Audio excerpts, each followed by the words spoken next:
આ તરફ ભરૂચમાં હિન્દુ ધર્મ સેના દ્વારા ભવ્ય સમરસ કાવડ યાત્રા યોજાઈ 108 કાવડ યાત્રીઓએ પ્રગટેશ્વર મહાદેવથી સ્તંભેશ્વર મહાદેવ સુધી ભક્તિમય પ્રસ્થાન કર્યું। ભરૂચ જિલ્લામાં સૌ પ્રથમવાર હિન્દુ ધર્મ સેના દ્વારા ભવ્ય સમરસ કાવડ યાત્રાનું આયોજન કરવામાં આવ્યું। ભરૂચના ડભોયાવાડ ખાતે આવેલા પ્રસિદ્ધ પ્રગટેશ્વર મહાદેવ મંદિરથી સંતો મહંતો અને આગેવાનોના હસ્તે યાત્રાને ઝંડી વટાવીને પ્રસ્થાન કરાવાયું।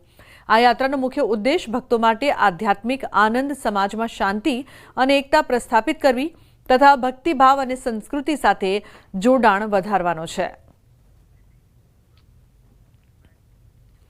સુરતમાં 15 ઓગસ્ટને લઈને તિરંગા યાત્રાનું આયોજન કરાયું હતું। તિરંગા યાત્રામાં કેન્દ્રીય મંત્રી સી.આર. પાટીલ, ગૃહરાજ્યમંત્રી હર્ષ સંઘવી પણ જોડાયા હતા। ત્યારે આ કાર્યક્રમમાં હર્ષ સંઘવીએ કહ્યું કે આ વખતની તિરંગા યાત્રાની થીમ સ્વચ્છતા ઉપર છે। તિરંગા યાત્રામાં દેશના લોકો જોતા રહી જાય તે પ્રકારે સ્વચ્છતા અંગેનો વ્યવહાર આપણે સૌએ રાખવાનો છે। एक भी तिरंगो के कोई भी प्रकार की प्लास्टिक की बोतल के कागलियाओ आपने यात्रा दरमियान रोड पर ना रखवी જોઈએ કારણ કે આ વખતની તિરંગા યાત્રાની થીમ એ સ્વચ્છતા ઉપર છે અને સુરત શહેર આપણું સ્વચ્છતામાં નંબર 1 હોય ત્યારે આ યાત્રા પતે ને તો દુનિયાના લોકો જોતા રહી જાય કે હજારો લોકો આવ્યા પરંતુ રસ્તા ઉપર કોઈ જગ્યા પર એક भी કાગળ કે પ્લાસ્ટિકની બોટલ ના મળી। આ તરફ અમદાવાદના વાડજ વિસ્તારમાં સામાન્ય બાબતે બબાલ થઈ હતી। વાડજ વિસ્તારમાં દરવાજા ખોલવા બાબતે પાડોશીઓ વચ્ચે મોટી બબાલ થઈ। આ બબાલમાં એક વ્યક્તિને ઢોર માર પણ મારવામાં આવ્યો। આ સમગ્ર ઘટના સીસીટીવીમાં કેદ થઈ છે। આ મુદ્દે પોલીસે અરજી લીધી છે। તો દરવાજો ખોલવા બાબતે પાડોશીઓ વચ્ચે બબાલ થઈ હતી જે મારામારીમાં પરિણમી હતી। સમગ્ર ઘટનાના સીસીટીવી પણ સામે આવ્યા છે। પોલીસ દ્વારા આ અંગે અરજી લેવામાં આવી હતી।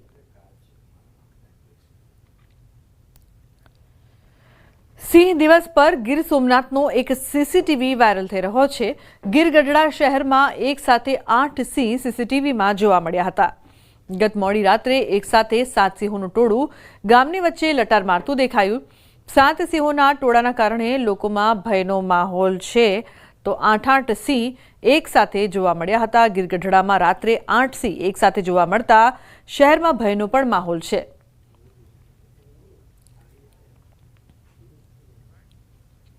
ડ્રાઈવર વગરના વાહને સર્જ્યો અકસ્માત। પિકઅપ ટેમ્પો વલસાડ એસટી ડેપોમાં ઘૂસી ગઈ। પ્લેટફોર્મ પર ઉભેલા મુસાફરોને લીધા અડફેટે। બાળકે ટેમ્પોની હેન્ડબ્રેક ઉતારી દેતા અકસ્માત સર્જાયો। ડેપો પરિસરમાં પાર્ક કરીને ચાલક ગયો હતો ચા પીવા માટે। અકસ્માતમાં એક મહિલાને ઈજા પહોંચી છે। સમગ્ર અકસ્માતની ઘટનાના સીસીટીવી સામે આવ્યા છે। ડ્રાઈવર વગરના વાહને અકસ્માત સર્જ્યો હતો। સમગ્ર ઘટના સીસીટીવીમાં કેદ થઈ છે। પિકઅપ ટેમ્પો વલસાડ એસટી ડેપોમાં ઘૂસી ગઈ હતી। સુરતના ઉત્તરાયણ વેલંજા વિસ્તારમાં જીવલેણ હુમલો થયો છે। પ્રોપર્ટીના ઝઘડામાં જીવલેણ હુમલો પ્રદીપભાઈ દયાળભાઈ વ્યાસ નામના શખ્સ પર હુમલો કરવામાં આવ્યો। હુમલાને લઈને ઉત્તરાયણ પોલીસના ફરિયાદ નોંધાઈ છે।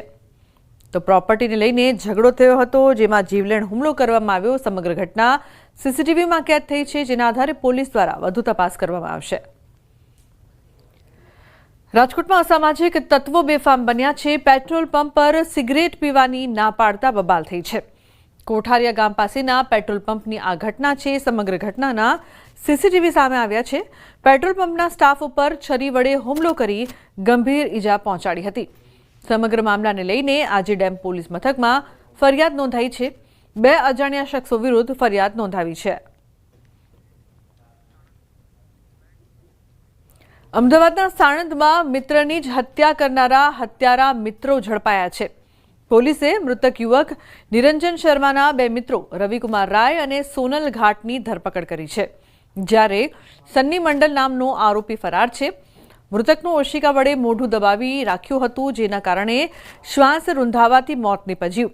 સાણંદના પાંજરાપોળ નજીક અવાવરૂ જગ્યાએથી 10 જૂનના રોજ એક મૃતદેહ મળી આવ્યો હતો। બાદમાં પોલીસ તપાસમાં યુવકની ઓળખ થઈ। મૃતક મૂળ બિહારનો છે અને સાણંદની એક કંપનીમાં કામ કરતો હતો। મૃતકનો પરિવાર આર્થિક સદ્ધર હોવાની જાણ મિત્રોને થતા ખંડણી માંગવાનો પ્લાન બનાવ્યો હતો। ખંડણીના ઈરાદે રૂમમાં લઈ જઈ મોઢું દબાવીને હત્યા કરી અને બેગમાં મૃતદેહ ભરીને અવાવરૂ જગ્યાએ ફેંકી. બેગ લઈ તે પરત જતા રહ્યા હતા.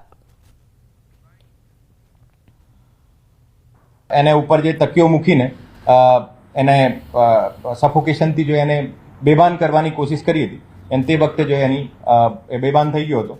થોડી વખત પછી એને કોઈ પણ બોડીમાં મૂવમેન્ટ ના જોતા પછી એને જોયો તો એમને ખબર પડી કે જો માણસ મરી ગયો છે.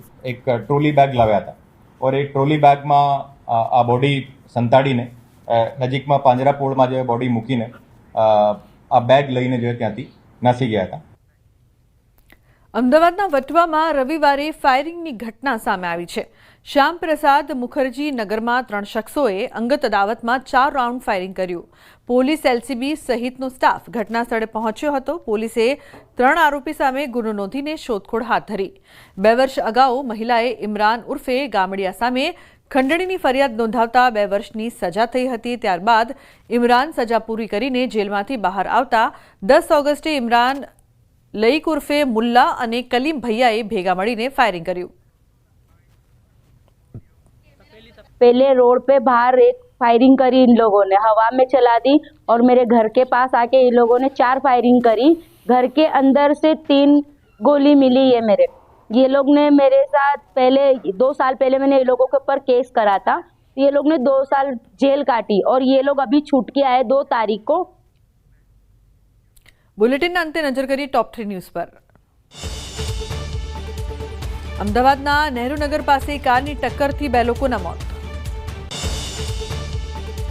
સુરતના લિંબાયતમાં ચપ્પાના ઘા મારીને યુવકની હત્યા. શ્રાવણના 3જા સોમવારે સોમનાથમાં ઉમટ્યું ભક્તોનું ઘોડાપુર.